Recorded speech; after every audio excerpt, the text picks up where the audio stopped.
আজ আমি তোমাদের সঙ্গে শেয়ার করে নেব পার্শে মাছের একটি দুর্দান্ত রেসিপি, হিং পার্শে। তাহলে চলো দেখে নিই হিং পার্শে করতে আমার কি কি লাগবে। প্রথমেই পার্শে মাছ নুন হলুদ দিয়ে ভেজে রেখেছি। 4 পিস পার্শে মাছের জন্য এখানে আমি নিয়েছি একটা মিডিয়াম সাইজের টমেটো, একটা মিডিয়াম সাইজের পেঁয়াজ, 5 কোয়া রসুন আর 4টে কাঁচা লঙ্কা। এখন টমেটো, পেঁয়াজ, রসুন, কাঁচা লঙ্কা মিহি করে কুচিয়ে নেব।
টমেটো, রসুন, লঙ্কা, পেঁয়াজ কুচি করা হয়ে গেলে আগে থেকে যে মাছ ভাজার তেল ছিল তার মধ্যে দিয়ে দেব প্রথমেই রসুন কুচি হালকা নাড়াচাড়া করে দিয়ে দেব লঙ্কা কুচি আর পেঁয়াজ কুচি।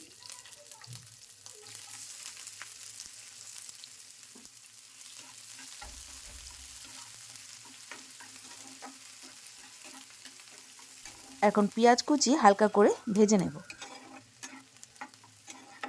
পেঁয়াজ কুচি ভাজতে ভাজতে নরম হয়ে এলে তার মধ্যে দিয়ে দেবো আগে থেকে কেটে রাখা টমেটো কুচি। টমেটো দেওয়ার সাথে সাথেই দিয়ে দেবো অল্প পরিমাণে নুন। নুন দিলে টমেটো খুব তাড়াতাড়ি নরম হয়ে যায়। এখন টমেটো, পেঁয়াজ আর রসুনের সাথে ভালো করে নাড়াচাড়া করে একটি ঢাকা দিয়ে 2 মিনিটের জন্য রেখে দেবো। 2 মিনিট পর ঢাকা খুলে ভালো করে নাড়াচাড়া করে দিয়ে দেব 1 টিস্পুন কাশ্মীরি গুঁড়ো লঙ্কা, 1 টিস্পুন হলুদ গুঁড়ো,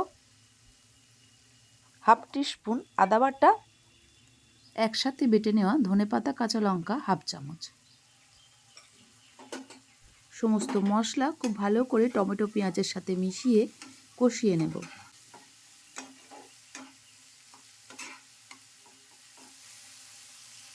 মশলা কষাতে কষাতে তেল ছাড়লে মশলার উপর দিয়ে দেবো 1 কাপ গরম জল।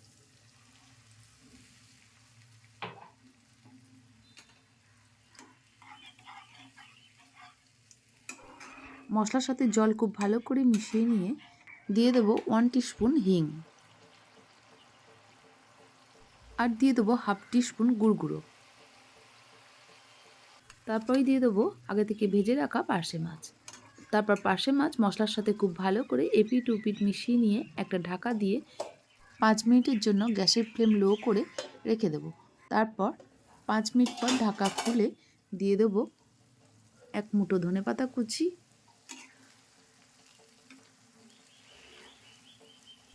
ধনেপাতা কুচি মাছের সাথে ভালো করে মেশানো হয়ে গেলে দিয়ে দেবো অর্ধেকটা পাতিলেবুর রস।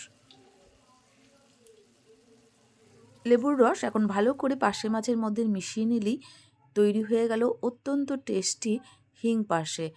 এই হিং পার্শে রেসিপি সম্পূর্ণ আমার নিজস্ব রেসিপি। এই রেসিপি আমার পরিবারের সকলের ভীষণ প্রিয়। এই হিং পার্শে রেসিপি আপনাদের যদি ভালো লেগে থাকে তাহলে আপনারাও আমার মতো করে তৈরি করে নিন। আর কেমন হলো তা জানিয়ে লাইক, শেয়ার, কমেন্ট করে দেবেন। আর অবশ্যই সাবস্ক্রাইব করে পাশে থাকবেন। ভালো থাকবেন, সুস্থ থাকবেন। ধন্যবাদ।